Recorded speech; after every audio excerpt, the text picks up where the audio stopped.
How to change default browser on iPhone. Hello guys and welcome back to the channel. In this video, I'm going to show you how you can change the default browser on iPhone. So let's get started.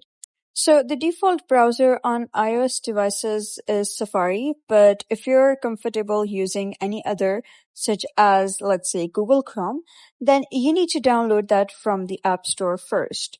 So first of all, you can simply head over to the App Store and download Google Chrome. So let's head over and do that first. So I'm going to go to the App Store and search for Google Chrome, and this is basically Google Chrome, so you can simply download it. If you want to download any other browser, you can do that. So once you have downloaded the browser, what you're going to do is simply head over and make it default from your settings. So once you have downloaded that, go to settings, go to apps, and then you're going to click on default apps. Scroll down, click on browser app. Click on it, and now you can see it is on Safari by default. You got to click on Chrome then. So once you click on Chrome, it would say Chrome will be used to open links and browse the web. If you have multiple browser apps, you can change the default. So now your default browser has been changed to Chrome.